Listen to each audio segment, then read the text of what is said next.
कथेचा विस्तार त्यांच्या कृपाचा कथेचा विस्तार।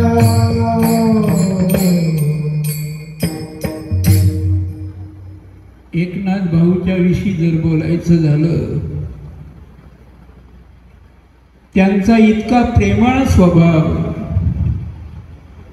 त्यांच्या मुखामधून मी कठोर भाषा कधीच ऐकली नाही बरं। कोणाच्याही सोबत बोलायचं असलं तर नम्रपणाने खालच्या आवाजामध्ये प्रेमाने बोलायची बरं। या सगळ्यांना कल्पना आहे बरं। त्यांच्या मुखामधून जोरात कठोर शब्द कधीच मी ऐकले नाही बरं। मुलावरही तसंच प्रेम, मित्रावर तसंच प्रेम, सगळ्यांच्यावर प्रेम करत होते। पण असं आहे, आयुष्य संपलं की प्रत्येकाला या ठिकाणून जावं लागते बरं। ते कोणाला चुकवता येत नाही बरं। एक दिन आना एक दिन जाना, दो दिन का बाजार है। एक दिन आना एक दिन जाना, दो दिन का बाजार है। एक दिन आना एक दिन जाना, दो दिन का बाजार है। एक दिन आना एक दिन जाना, दो दिन का बाजार है। एक पैसा एक यारो, एक पैसा एक यारो, एक पैसा आप एक पैसा फेंक यारो, एक पैसा फेंक, एक पैसा फेंक यारो, एक पैसा फेंक। सगळ्यांना जावं लागणार आहे बरं। ज्ञानेश्वर महाराज फार गोड सांगतात बरं। जसे हे आपलं गाव आहे हिंगणा, बाजूला खिनी आहे, मांडव घोराळ आहे, तेलगावचा मारुती आहे। इकडे जर पाहिलं तर गुमगाव आदी करून सुकळी वगैरे सगळे गाव आहे। तशाच प्रमाणे देह नावाचं एक गाव आहे, हे ज्ञानेश्वर महाराज सांगतात बरं। प्रत्येक गावामध्ये काहीतरी उत्सव होतात। आपल्याही गावामध्ये संकष्ट चतुर्थीची जी यात्रा भरते, किनीला सुद्धा गमाजी महाराजांच्या पुण्यस्मरणाच्या निमित्ताने त्या ठिकाणी उत्सव होतो। तेलगावच्या मारुती त्याही ठिकाणी उत्सव होतो। तशाच प्रमाणे ज्ञानेश्वर महाराज म्हणतात, देह नावाचा हे गाव आहे बरं। या गावामध्ये सोहळे होतात बरं। कोणते सोहळे होतात? देह नावाच्या गावामध्ये ज्ञानेश्वर महाराज सांगतात बरं, देहाच्या गावा आलिया, जन्म मृत्यूच्या सोहळ्या, नान म्हणू धनंजया जिया परी। देहरूपी गावामध्ये जे कोणी आले आहोत तुम्ही, आम्ही सगळेजण, त्या सगळ्यांच्या मध्ये दोन सोहळे होतात या शरीरामध्ये, या गावामध्ये बरं। त्याच्यामधला एक सोहळा सगळ्यांचा झाला आहे बरं। जन्माचा सोहळा सगळ्यांचा झाला आहे, पण दुसरा एक सोहळा आहे मृत्यूचा सोहळा बरं। तो कोणालाच टाळता येत नाही बरं। कोणालाच टाळता येत नाही। अनेक सोहळे होतात, वाढदिवसाचे सोहळे करतात, लग्नाचे सोहळे करतात, उपनयन संस्काराचे सोहळे होतात। पण आमच्या साधू संतांनी मरणाला सुद्धा सोहळा म्हटला आहे बरं का। तुकोबाराय म्हणतात बरं का, तो झाला सोहळा अनुपम्य, तो झाला सोहळा अनुपम्य, तो झाला सोहळा अनुपम्य, तो झाला सोहळा। तुकाराम महाराज म्हणतात, अरे मरण सुद्धा हे सोहळाच आहे बरं का. तो झाला सोहळा अनुपम्य. त्याचा पूर्वार्ध आठवते का?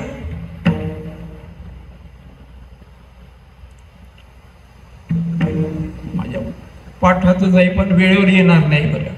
विठ्ठल विठ्ठल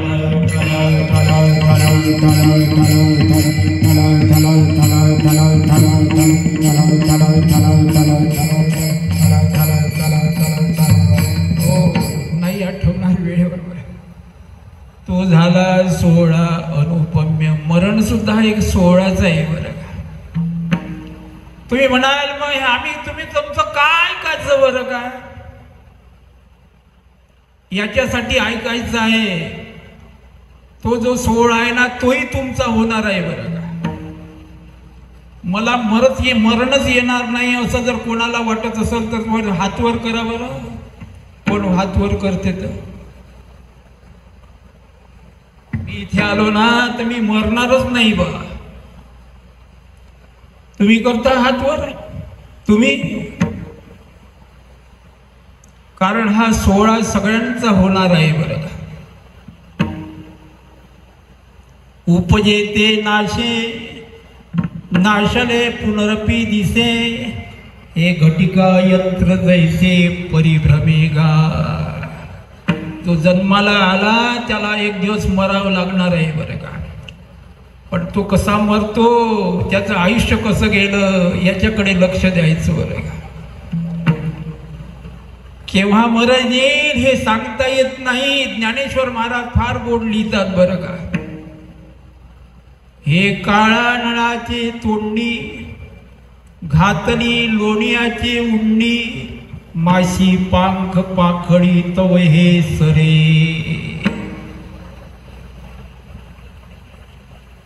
माशीला पंख पाणी उडवण्याकरता वेळ तरी लागेल पण तुमचं मरण त्याची आधी येईल आणि तुम्हाला हे सगळं सोडून जावं लागेल. मरण कोणाला चुकलं नाही. मरण हे पाहत नाही. दिवस पाहत नाही. मुहूर्त पाहत नाही. मुहूर्त पाहून येत नाही मरण बरं का. त्या मृत्यूला त्या मरणाला एकादशी चालते पण अमावस्याही चालते पौर्णिमाही चालते बरं का. त्याला सोमवारही चालतो आणि शनिवारही चालते बरं. नवे नवे त्याला रात्रही चालते आणि दिवसही चालते. पुन्हा बोलू त्याला घरही चालते आणि बाथरूमही चालते बरं. कुठं येईल हे काही सांगता येत नाही बरं का. प्रत्येक माणसाच्या पाठीमाग हा मृत्यू लागलाच आहे बरं का.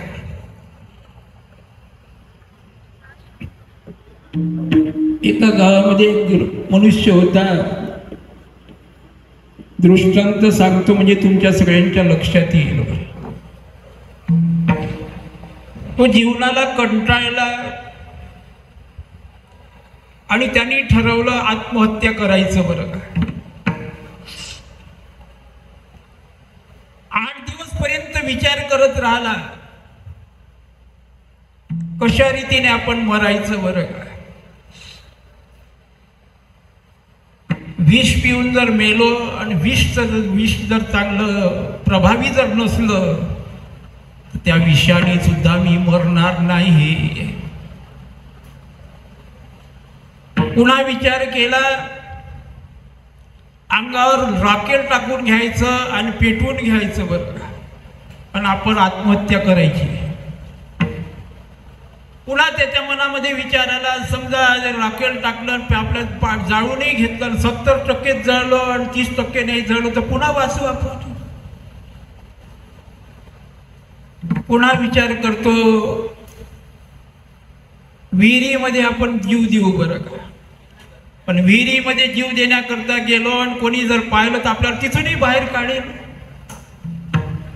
आपल्या तर आत्महत्या करायची आहे. 8 दिवस विचार करत राहिला. शेवटी त्यांनी ठरवलं की रेल्वे आल्यानंतर रेल्वेच्या रुळावर जायचं आणि रेल्वे खाली जाऊन आपण फार जवळचे संबंध, ज्यांना भाऊ म्हणायचं असे एकनाथ भाऊ मागच्या 13 तारखेला आपल्यामधून निघून गेले. त्यांच्या 14वीच्या निमित्ताने हे कीर्तन आहे. या कीर्तनाकरता मी जो अभंग घेतला आहे, जगद्वंत जगद्गुरु श्री संत तुकाराम महाराज यांच्या गाथेमधील 4 चरणाचा छोटासा अभंग आहे. संप्रदायाप्रमाणे कीर्तनाला सुरुवात करण्याच्या आधी भगवंताला नमस्कार करावा. नेहमीच सांगण्यामध्ये येतं, कोणतंही कार्य असो भगवंताला नमन करून जर कार्याला सुरुवात केली, ते कार्य निर्विघ्नपणाने शेवटाला जातं. कार्याच्या आरंभाला भगवंताला अवश्य नमस्कार करावा. साधू संतांना वारंवार नमस्कार करावा. आपल्या गुरुदेवांना नमस्कार करावा. रंगभूमिकेला नमस्कार करावा. ज्यांच्यामुळे कीर्तनामध्ये रंग भरतो, ही सगळी मंडळी, त्यांच्या प्रेमामध्ये सगळी मंडळी आज या ठिकाणी आली. Kshirsagar Maharaj,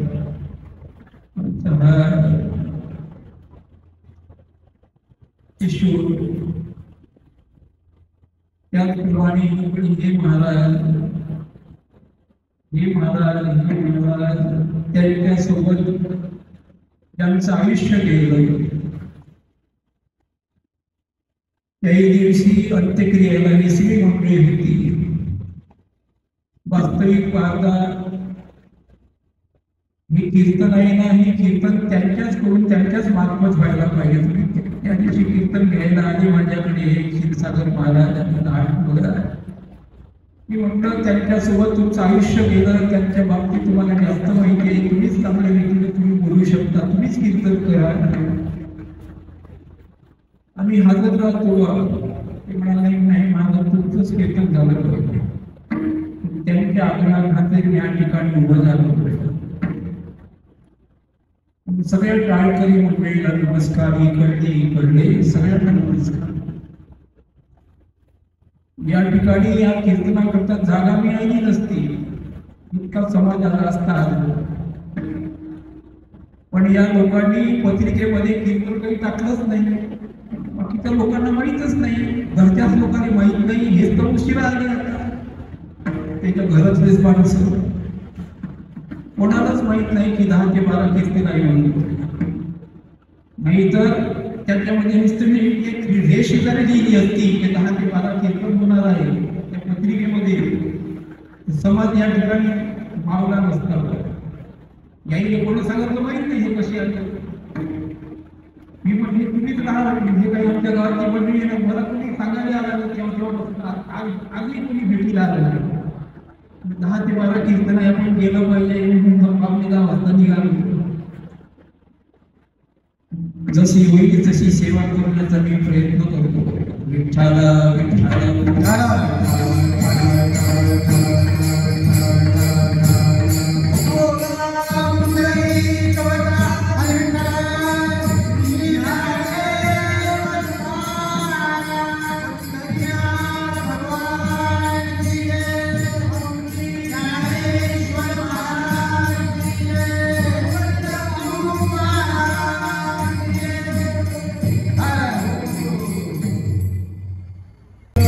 Thank you.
रेल्वेच्या लाईननं चालला तो, 2 वाजता येणारी गाडी होती. दुसऱ्या पाळीचे जे लोक होते ना, 12 वाजतापासून ज्याची ड्युटी होती, ते ड्युटीवरचे सगळे कामगार यायला लागले. त्याला हा दिसला. ते लोक विचारायला लागले, बाबूराव तू एवढ्या रात्री? तो म्हणायला लागला, मी आत्महत्या करायसाठी चाललो बरं का. आता 2 वाजता रेल्वे येणार आहे आणि त्या रेल्वेच्या खाली मी आणि उडी टाकील आणि मी आत्महत्या करील.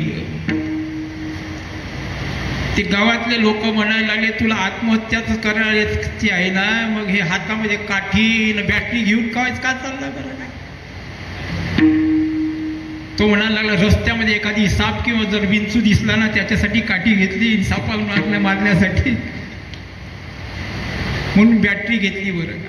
अरे तुला मरायचंच आहे, रुळाच्या खाली मरणं काय आणि साप चावून मरणं काय. माणसाला मरण कोणालाच नको आहे बरं, पण आल्याशिवाय राहत नाही बरं.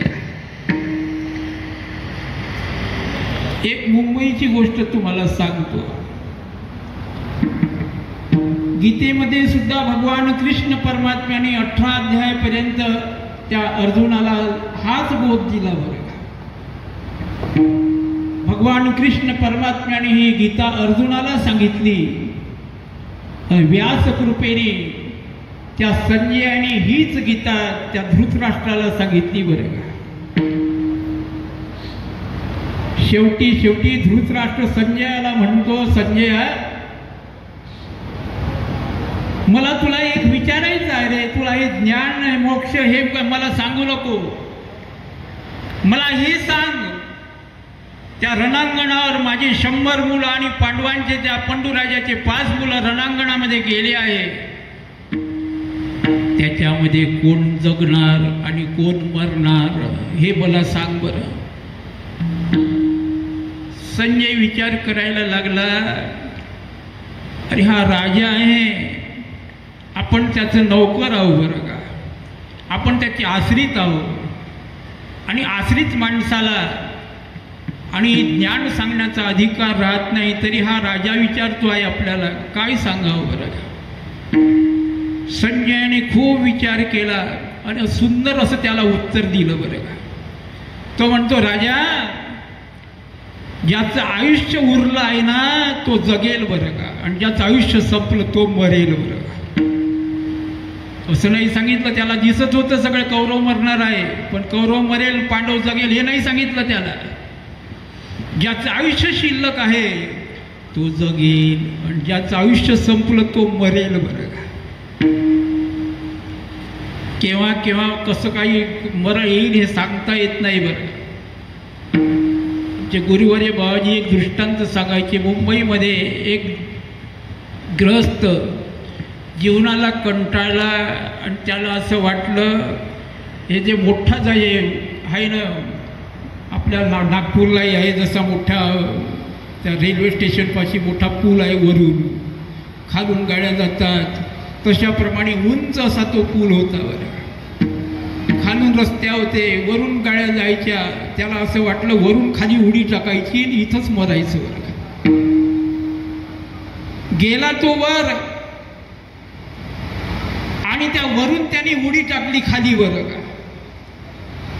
पण खालून जो आहे ना, एक भाजीवाला आपला तो गाडी घेऊन चालला होता, त्याने उडी टाकली आणि त्या भाईच्या गाडीवर येऊन पडला बरं का. तो जगला बरं का. पण पुन्हा आहे का, तो जगला पण गाडीवाला मेला, कारण हा त्याच्याच अंगावर त्याने उडी टाकली, तो खाली पडला आणि तिथंच मेला बरं का. याचं आयुष्य होतं म्हणून जगला, त्यात आयुष्य संपलं म्हणून गेला. असं हे आयुष्य आहे बरं का.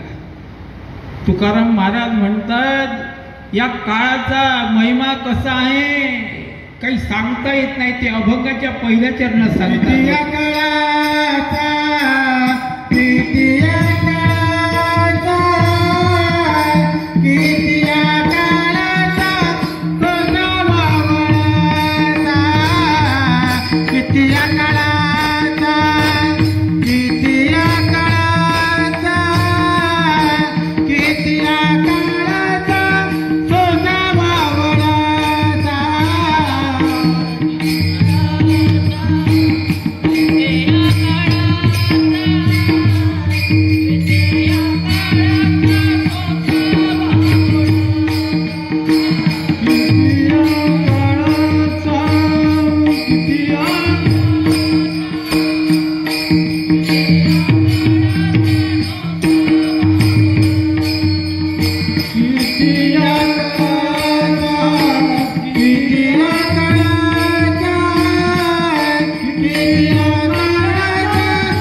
मरण हे मुहूर्त पाहून येत नाही, ते काही अमावस्या आणि पौर्णिमा पाहून येत नाही, कधी येईल हे सांगता येत नाही, कुठे येईल हे सांगता येत नाही. एक पौराणिक दृष्टांत आहे. भगवान विष्णूचं वाहन गरुड, त्या गरुडाची आई आजारी पडली बरं का. रोज डॉक्टर यायचे, वैद्य यायचे, तिला औषध देऊन द्यायचे. गरुड सकाळी भगवंताला आणि आपल्या पाठीवर बसून नेण्याकरता निघून जायचा. संध्याकाळी आल्यानंतर आईला विचारायचं, आई आज कसं वाटते ग तुला. आईनं सांगायचं, गरुडा आज मला बरं वाटते बरं का. या थोडासा भात खाल्ला. ती आई सांगायची. दुसऱ्या दिवशी आल्यानंतर पुन्हा गरुडाने विचारायचं, आई आज कसं वाटते ग तुला.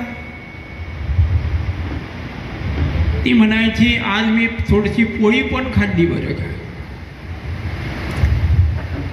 आणि पूर्वीपासून अशी प्रथा आहे, कोणी जर आजारी पडलं ना, त्याच्या प्रेमातले माणसं त्याला भेटण्याकरता जातात बरं का. आज कोण आलं होतं का तुला भेटण्याकरता. ती म्हणायला लागली, आज नाही का स्वर्गाचा राजा इंद्र त्या शचीच्या सोबत आला होता, आपल्या पत्नी सोबत आला होता.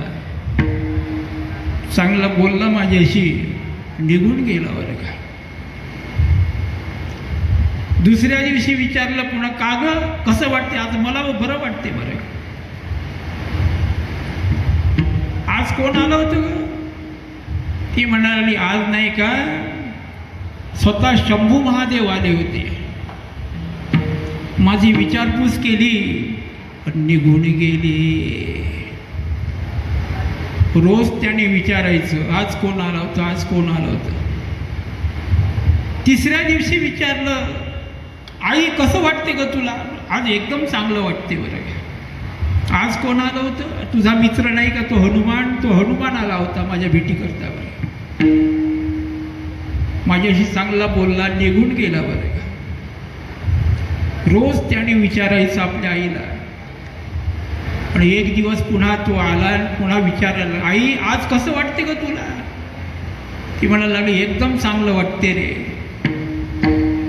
आज कोण आलं होतं बरं तुझ्या भेटी करता. आज नाही का साक्षात यमराजा आला होता. यम आला होता. त्यांनी नारळाचं पाणी आणलं होतं. ते नारळाचं पाणी घेतलं मी.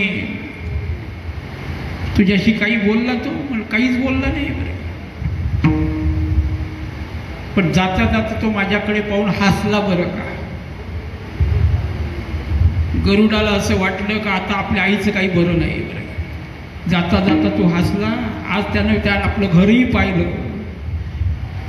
पुन्हा जर आला तर तो काही रिकाम्या हाताने जाणार नाही बरं का. त्याने काय केलं, आपल्या आईला सांगितलं, इथे तर काही राहणं बरं नाही तुझं. त्या काळाला तू दिसली नाही पाहिजे, त्या यमाला तू दिसली नाही पाहिजे. तू उठ इथून माझ्या पाठीवर बस बरं का. त्या गरुडाला काही ॲम्ब्युलन्स बोलावायची काही गरज नव्हती. काही 108वर किंवा 100वर नंबर करायची काही गरज नव्हती. त्यांनी आपल्या आईला पाठीवर बसवलं आणि निघाला तिथून बरं का. आणि हिमालयी पर्वतावर दुर्गम अशा भागामध्ये आम्ही आताच त्या नेपाळमधून आलो होतो. हिमालय पर्वत पाहिला बरं. 4-5 दिवस आम्ही तिकडेच होतो. त्या हिमालय पर्वतावर घेऊन गेला आणि हिमालय पर्वतामध्ये अशी एक दरी होती. त्या दरीमध्ये ते जागा पाहिली. या ठिकाणी कोणीच येऊ शकणार नाही, यमाला सुद्धा ही जागा दिसणार नाही, म्हणून त्या ठिकाणी त्याने गवताची शेज केली. आईला त्या ठिकाणी झोपवलं, पण तिच्या अंगावर चादर टाकली. बरं का, आई निवांतपणे या ठिकाणी तू आराम कर बरं का, आता तुला कोणीच या ठिकाणी येणार नाही आणि कोणीच तुला नेणार नाही, यमराजा सुद्धा येणार नाही या ठिकाणी. आणि तिच्या अंगावर चादर टाकली आणि तो गरुड उभा झाला. बरं, उभा झाल्याबरोबर त्याच ठिकाणी तो यमराज रेड्यावर बसून आला. गरुडाला पाहिलं आणि तो यमराजा हसायला लागला. यमराजाला तो गरुड म्हणतो, तुम्ही इथं? तो यमराजा म्हणतो, गरुडा तू माझं काम हलकं केलं रे, तुझ्या आईचा मृत्यू आहे ना तर याच ठिकाणी होता, तू तिला घेऊन आला, माझं काम तू हलकं केलं. बरं, पण मनुष्य कुठे मरेल ते मृत्यूची जागा सुद्धा ठरलेली आहे, वेळ सुद्धा ठरलेली आहे, केव्हा येईल हे सांगता येत नाही. बरं, आता त्या दिवशी 13 तारखेला ही सगळी मंडळी भेटून गेली, चांगले बोलले त्यांच्यासोबत, आणि इथून हे 5:30 वाजता निघाले, 5:45 वाजता त्यांनी आपला प्राण सोडला. मरायची वेळ ठरलेली आहे, जागा ठरलेली आहे, केव्हा येईल हे सांगता येत नाही. म्हणून तुकाराम महाराज म्हणतात, अरे 184च्या फेऱ्यामध्ये पडण्यापेक्षा त्या पांडुरंगाला तुम्ही शरण जा, अभंगाच्या 2ऱ्या चरणात सांगता. 184चे करा सोडवण, 184चे करा सोडवण, 184चे करा सोडवण, 184चे करा सोडवण.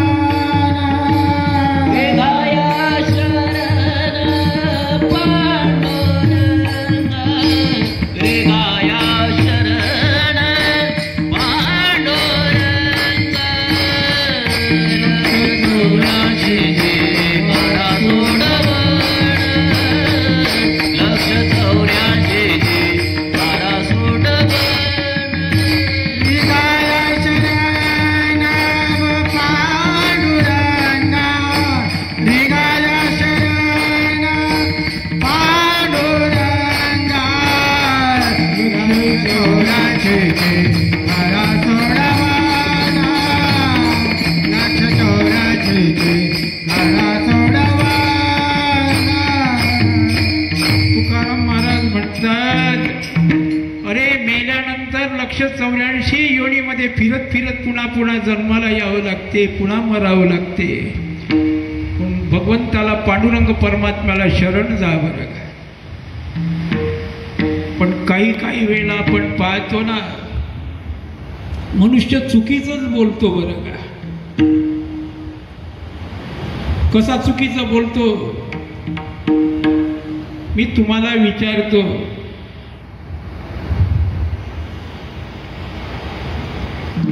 कोणालाही विचार आहे का रे, चाल ना, पायात चप्पल घाल. बरं, पायात चप्पल घाल हे बरोबर आहे का? पायात चप्पल घालतो आपण का चपलेत पाय घालतो? काय करतो तू? तुला विचारतो, सांग, पायात चप्पल घालते का चपलेत पाय घालतो? हा,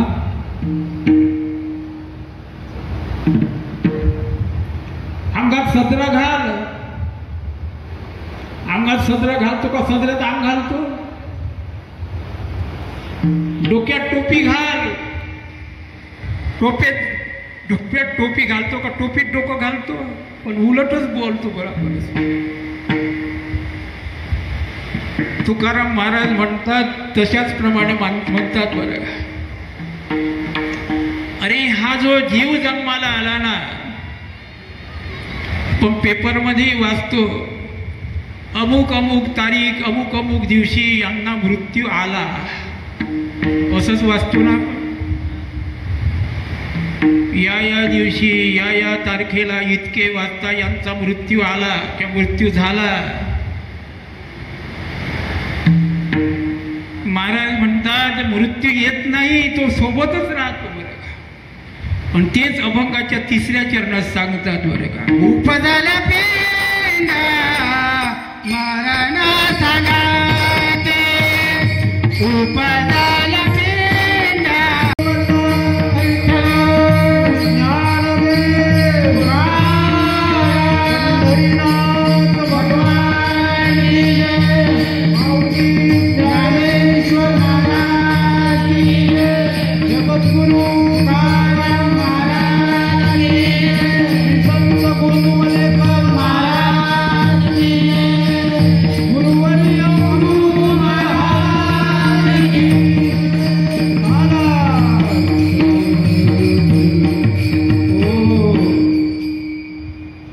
हे जे मरण आहे ना, हे मरण नंतर येत नाही. तुमचा ज्यावेळेला आईच्या उदरामधून जन्म होतो, त्या जन्मल्याबरोबरच मरणही सोबतच येते बरं का. उपजल्या पिंडा मरण सांगाती. जन्माच्या बरोबर मरणही येते, ते नंतर येत नाही मरण.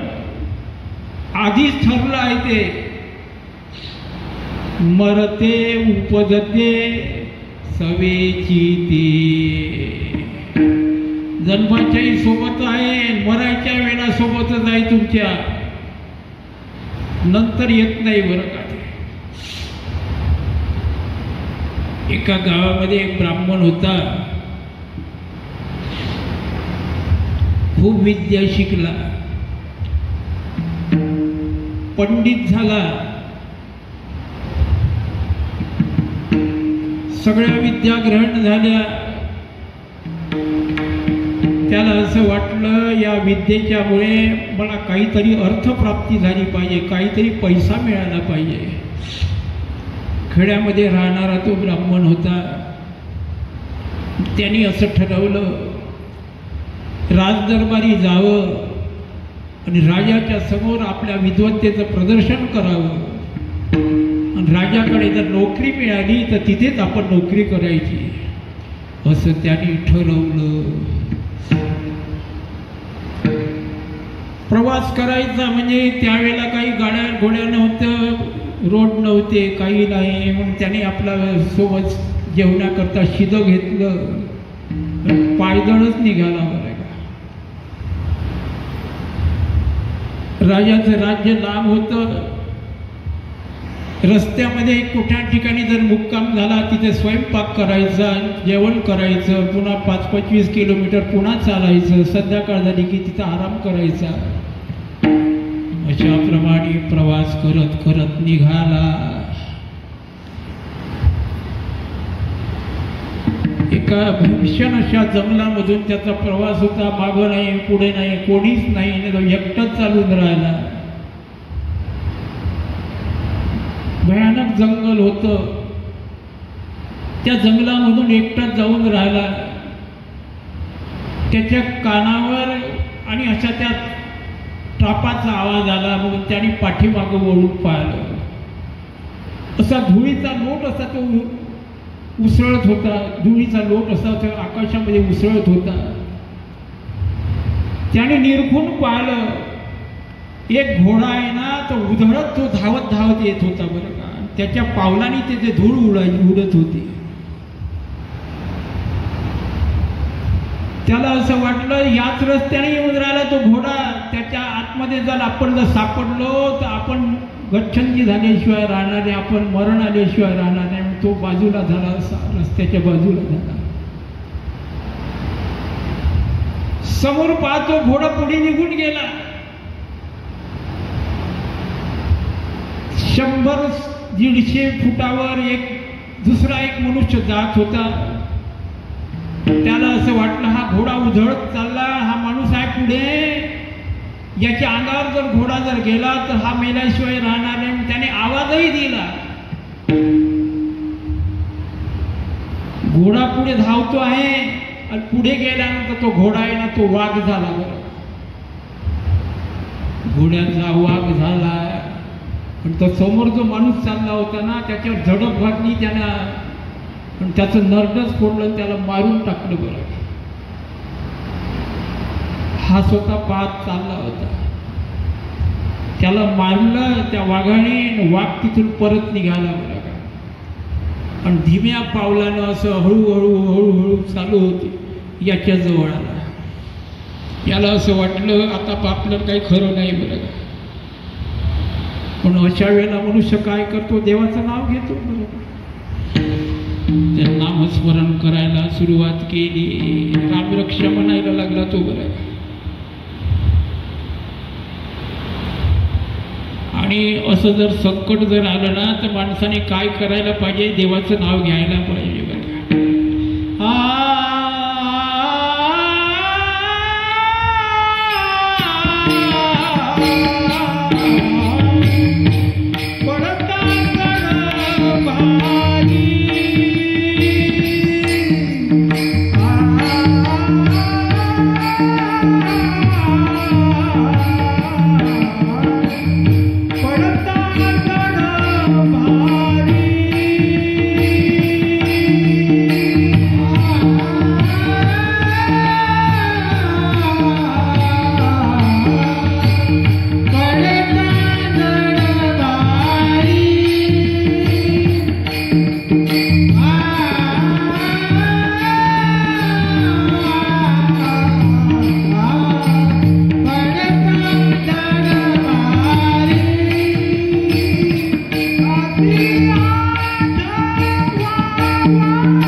जवळ येऊन उभा राहिला बरं. हा घाबरला, रामरक्षा म्हणायला सुरुवात केली. पण तो वाघ आला आणि त्याच्या पायावर ठेवून नमस्कार केला बरं. त्याला असं वाटायला लागलं ज्या अर्थी यानं नमस्कार केला तर आपल्यालाही काही करत नाही बरं का. यांनी त्याला नमस्कार केला त्या वाघाला. थोड्याच वेळात तो वाघही अदृश्य झाला आणि काळा कुट्ट असा तो काळ त्या ठिकाणी प्रगट झाला बरं. हा म्हणायला लागला तू कोण आहे? तो ब्राह्मण विचारतो. तो म्हणतो मी काळ आहे बरं का. त्याचं मरण आज होतं म्हणून त्याला मारण्याकरता मी वाघ झालो आणि त्याला मारून टाकलं. आता मी वापस चाललो बरं का. हा ब्राह्मण म्हणतो बरं झालं तू आला, तुझी भेट झाली, मलाही तुला काही विचारायचं आहे बरं का. तो म्हणतो काय विचारतो? तुम्ही ब्राह्मण आहे, विचारा तुम्हाला काय पाहिजे. तो म्हणायला लागला माझं मरण कधी आहे, कोणत्या तारखेला आहे ते तू सांग बरं का. माझ्या मरणाची तारीख सांग. तो म्हणायला लागला ब्राह्मण देवता ते मला काही सांगता येणार नाही, कारण जे मरणाची लिस्ट आहे ना मला सकाळच्या वेळेला येते आणि त्याच्यामध्ये जे नाव राहते ना त्या नाव राहिला ते त्या ठिकाणी मी जातो आणि त्यांना मारून येतो बरं का. आत्तापासून तुमची ती लिस्ट माझ्यापाशी काही आली नाही म्हणून मी तुमचं मरण कोण्या तारखेला आहे कोण्या दिवशी आहे सांगू शकत नाही बरं का. पण एवढं सांगू शकतो तू तुमचं मरण आहे ना हे पाण्यापासून आहे बरं, पाण्यापासून जपून राहा बरं, एवढं तुम्हाला सांगू शकतो बरं. तो अदृश्य झाला, तो निघून गेला काळ बरं का. हा राजाकडे आला, राजाच्या समोर त्याने आपल्या विद्वत्तेचं प्रदर्शन केलं. राजा त्याची विद्वत्ता पाहून प्रसन्न झाला आणि त्याला राजगुरू म्हणून आपल्या नोकरीला ठेवून घेतलं बरं का. कारण पूर्वीचे जे राजे होते ना, विद्वान माणसांची किंमत करायचे बरं. विद्वानाला ते आपल्या जवळ ठेवायचे, त्याच्याजवळ नाव जर घ्यायचं असले, सयाजीराव गायकवाड या राजाचं नाव घेता येईल बरं का. सगळे विद्वान जे लोक आहेत सयाजीराव गायकवाडांच्या सोबत होते, त्यांना सगळ्यांना जवळ केलं होतं. त्या राजाने याला राजगुरू म्हणून नेमणूक केली.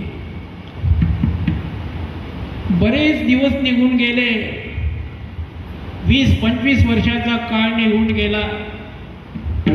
त्या राजाला एक मुलगा होता, त्या मुलाचं लग्न ठरलं,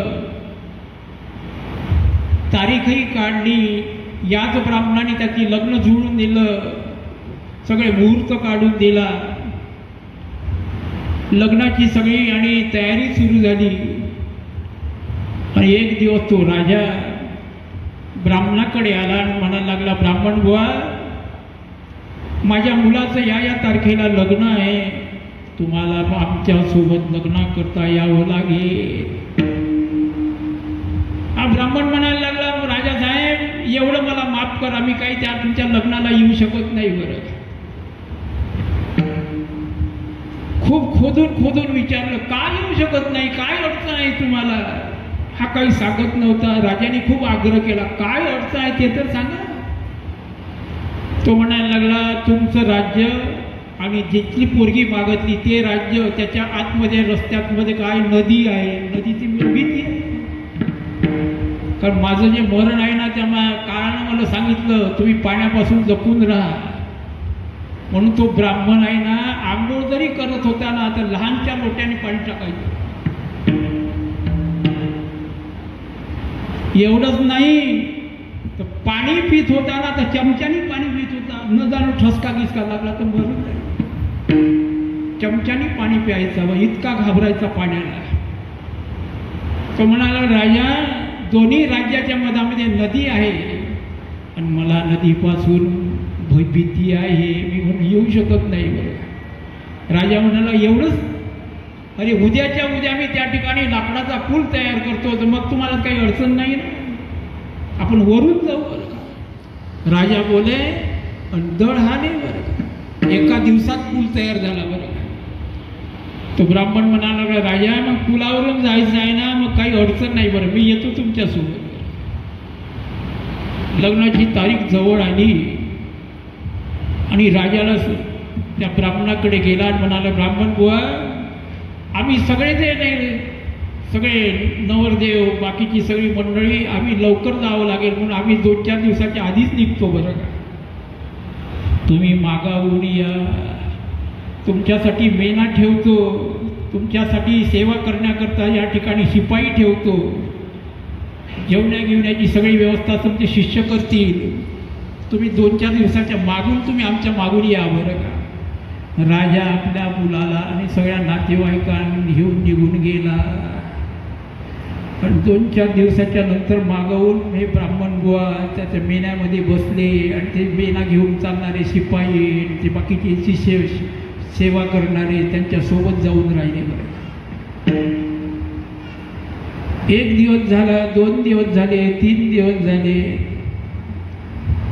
ज्या ठिकाणी मुक्काम राहिला त्या ठिकाणी थांबायचं, सकाळच्या वेळेला आंघोळ करायची, त्या ठिकाणी संध्या करायची, जप करायचा आणि पुन्हा रस्त्याला लागायचं. असं त्यांचा प्रवास सुरू झाला बरं.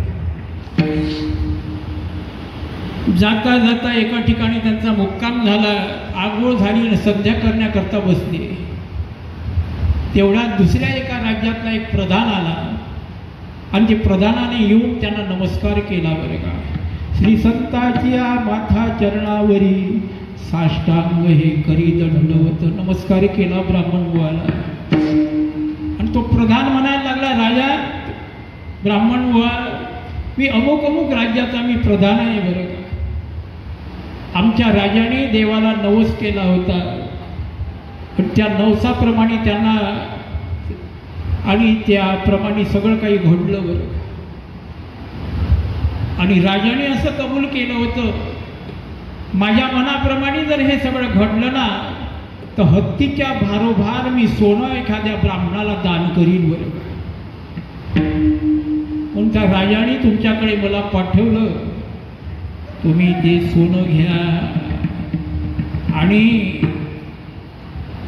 त्याची तयारी करण्याकरता तुम्ही माझ्यासोबत चला बरं का. त्या ब्राह्मणाला इतका आनंद झाला, त्या लग्नाचा अहीर मिळेल तेव्हा मिळेल, पण पहिलं सोन्या मिळून राहिलं ते हत्तीच्या भारोभार. कोणाला आनंद होणार नाही. आता जर सोनं 10 ग्राम घेतो म्हटलं तर किती द्या लागते? 72,000 73,000 रुपये भाव आहेत 10 ग्रामच्या सोन्याचा. हत्तीच्या भारोभार सोनं. त्याला खूप आनंद झाला. ठीक आहे, त्या राजाला बोलाव, या ठिकाणी मी त्याला तर्पण करायला लावतो, ते सोनं घेतो बरं. तो प्रधान म्हणायला लागला, तसं नाही, तुम्हाला नदीवर चालावं लागेल बरं. तो म्हणाला, नदीवर? ते सोनं लखलापलं हो, तुम्ही राजूला, मला काही नदीवर यायचं नाही, काही नाही बरं. जा वापस, तुझं राजाचं जो सोनं त्या राजालाच राहू दे बरं. प्रधान वापस आला, राजाला सांगायला लागला, राजे साहेब, तो ब्राह्मण तयार झाला पण तो नदीवर यायला तयार नाही. स्वतः राजा आला, ब्राह्मणाला नमस्कार केला आणि म्हणायला लागला, ब्राह्मण बुवा, मी नवस केला त्याप्रमाणे नवसाप्रमाणे माझी सगळी इच्छा पूर्ण झाली. मला हत्तीच्या भारोभार तुम्हाला सोनं द्यायचं आहे बरं का. अरे हो ठीक आहे, पण तो प्रधान म्हणायला लागला, तुला नदी यावर यावं लागेल. राजा म्हणायला लागला, महाराज तुम्हाला माहीत नाही का, हत्तीचं वजन कसं करता येते तुम्हाला माहीत नाही? अरे त्या नदीमध्ये नाव टाकायची आणि नाव टाकल्यानंतर त्या नावेवर हत्ती चढवायचा, नाव खाली डुबेल, जेवढी डुबली त्याच्यावर रेष मारायची बरं. त्याच्यावर रेष मारायची, मग हत्ती काढून घ्यायचा आणि तेवढं सोनं टाकायचं, त्या रेषेपर्यंत आलं पाहिजे. हे हत्तीचं वजन केलं जातं बरं. आता जसे गाड्या मोजतात तशाप्रमाणे होते का वजन? ते हत्तीचं वजन असं केलं जातं बरं. हा म्हणायला लागला, ठीक आहे, पण येतो, पण मी लांबून पाहिजे बरं. मी नदीच्या जवळ जाणार नाही, पण लांबूनच पहा तुम्ही, फक्त रेष पहा तुम्ही. ब्राह्मणाला सोबत घेतलं राजाने आणि त्या नदीच्या जवळ गेलं, नाव आणली, नदीमध्ये टाकली, त्या नावेवर हत्ती चढवला, नाव खाली डुबली आणि जेवढे डुबली त्याच्यावर रेष मारली बरं का. हत्ती बाहेर काढला आणि सगळं सोनं टाकायला लागलेले ते सगळे नौकर राजाची बरं का. ते सगळं सोनं पाहिल्यानंतर ह्या ब्राह्मण तर नाचायलाच लागला बरं. आणि एवढं सोनं, माझ्या 100 पिढ्या मरून जातील पण सोनं संपणार नाही, एवढं सोनं भेटून राहिलं. इतका आनंद झाला त्याला. ते सोनं झालं, राजा त्यांच्या जवळ आला, महाराज आता चाला, हे सगळं सोनं तुमचं झालं बरं का. तुम्हाला घरी न्यायची काही गरज नाही, माझेच नौकर तुमच्या घरापर्यंत पोहोचून देतील. तुम्ही सहज तुम्ही लग्नाला जा, लग्न आटपून घरी या बरं. पण आता तर्पण करायचं आहे ना, तर तर्पण करण्याकरता तुम्ही नदीवर चाला बरं. आणि नदीतलं पाणी घ्या आणि माझ्या हातावर टाका, आणि मी तुमच्या हातावर टाकतो. तो म्हणायला लागला, मी येणार नाही तिथे. पण सोनं पाहिल्यानंतर त्याला असं वाटलं, एवढं सोनं भेटून राहिलं. राजा म्हणाला लागला, काळजी करू नका पाण्याची, हे माझे शिपाई आहे ना, हे शिपाई तुमच्या भोवताल आणि हात धरून सगळे आणि कडेकोट तुमची बंदोबस्त करून तुमच्या भोवताल उभे राहतील बरं. कोणताही मगर तुमच्या जवळ येणार नाही, सुसर येणार नाही, काहीच येणार नाही, कासव येणार नाही बरं. हे सगळे तुमचं रक्षण करतील. त्याला असं वाटलं एवढं सोनं भेटून राहिलं आणि एवढी सगळी माझी रक्षण करण्याकरता शिपाई आहे, मला काय होऊ शकते. गेला त्या ठिकाणी सगळे शिपाई त्याच्या भोवताल उभे आहे, हाताला हात धरून. आणि त्याने त्या गडव्यामध्ये पाणी घेतलं आणि राजाच्या हातावर टाकलं. राजाने ते पाणी घेतलं आणि सोडलं बरं का त्याच्या हातावर. हे सगळं जे सोनं आहे ना हातीच्या बरोबरचं, हे मी तुम्हाला अर्पण करीत आहो. सोडलं पाणी. पाणी सोडल्याबरोबर तो राजा होता ना, तो राजा अदृश्य झाला आणि काळा कुट्ट त्या ठिकाणी यमाचा दूत तयार झाला. ते शिपाई गायब झाले. तो काळा कुट्ट यमराजाचा तो त्या ठिकाणी तो काळ उभा आहे. त्याला पाहिला. तो म्हणाला का राजा कुठे, राजा कुठे. मी काळ आहे बरं, मी तुम्हाला पहिलं सांगत नव्हतं पाण्यापासून बचून राहतो. अरे आतापर्यंत राजा होता ना, मग त्याही दिवशी मी घोडा झालो होतो, वाघ झालो होतो, मला काही होता येते. असा हा काळ आहे बरं. कोणत्या रूपामध्ये येईल हे सांगता येत नाही. पण तो काळा ती जागा ठरलेली आहे, वेळ ठरलेला आहे. ज्या दिवशी तुमचा जन्म झाला त्या दिवशी मृत्यूही ठरला आहे. म्हणून तुकाराम महाराज म्हणतात, उपजल्या पिंडा मरण सांगाते, मरते उपजते सवेची ते. तुका म्हणे माळ गुंतली राहती, तुका म्हणे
सोसावा ओळसा लागला सरेसा पाठोपाठी. 184ची करा सोडवण वेदाया शरण पांडुरंगा. उपजल्या पिंडा मरण सांगाते, मरते उपजते सवेची ते. तुका म्हणे माळ गुंतली राहते, गाडग्याची सुटी फुटली. 184ची करा सोडवण निघाया शरण पांडुरंगा. आज आणि आमच्या एकनाथ भाऊला सगळ्यांनी मिळून श्रद्धांजली द्यायची आहे. श्रद्धांजलीच्या करता जे काही वारकरी लोक असतात त्यांना सद्गती मिळो असं मी आजपर्यंत बोललो नाही बरं. कारण त्यांना सद्गती आधीच मिळाली आहे. ज्ञानेश्वर महाराज सांगतात, ते मरणा ऐलीकडे मज मिळवणी झाले पुढे, ते आणि की दुसरीकडे जातील केवी. मरायच्या आधीच ते मला येऊन मिळाले, मग दुसरीकडे ते कसे जातील बरं. म्हणून वारकरी जे लोक आहेत त्यांना सद्गती मिळते, त्याच्यामध्ये काही संशय करू नका. पण हात जोडून सगळ्यांना एकच विनंती आहे,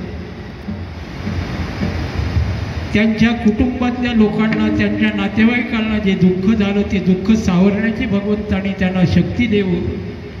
आणि हेच देवाला आपण विनंती करायची आहे बरं का.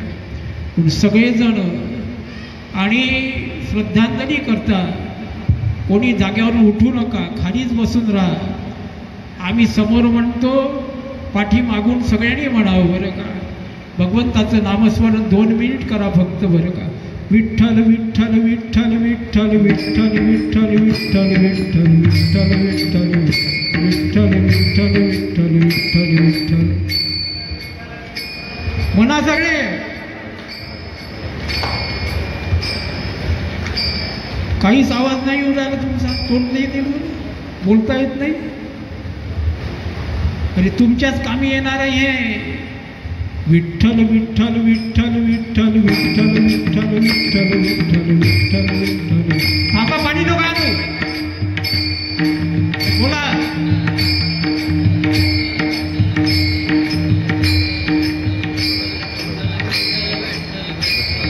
विठ्ठल विठ्ठल विठ्ठल विठ्ठल विठ्ठल विठ्ठल विठ्ठल विठ्ठल विठ्ठल विठ्ठल विठ्ठल विठ्ठल विठ्ठल विठ्ठल विठ्ठल विठ्ठल.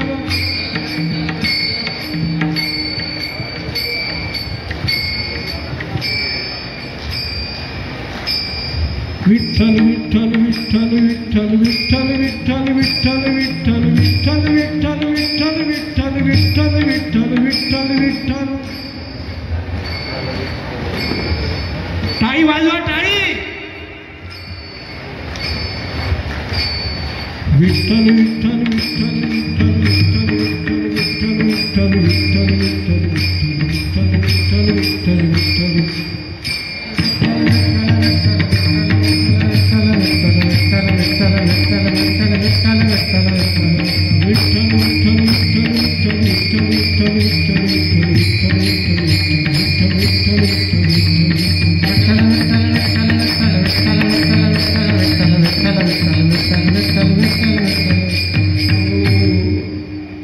सर्वांनी गळ्यामध्ये तुळशीची माळ घालावी, एकादशीचं व्रत करावं, पंढरपूरची वारी करावी, होईल तेवढं भगवंताचं नामस्मरण करावं. माझं कीर्तन संपलं, याच्यानंतर आरती होईल, त्याच्यानंतर पुन्हा जे काही कार्यक्रम आहे ते कार्यक्रम होतील.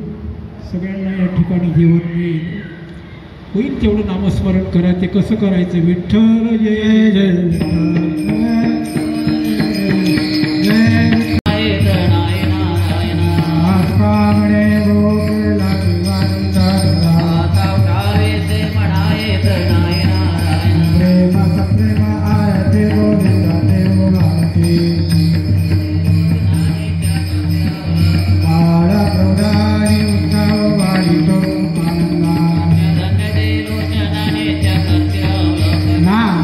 केशवाचे गोविंद राय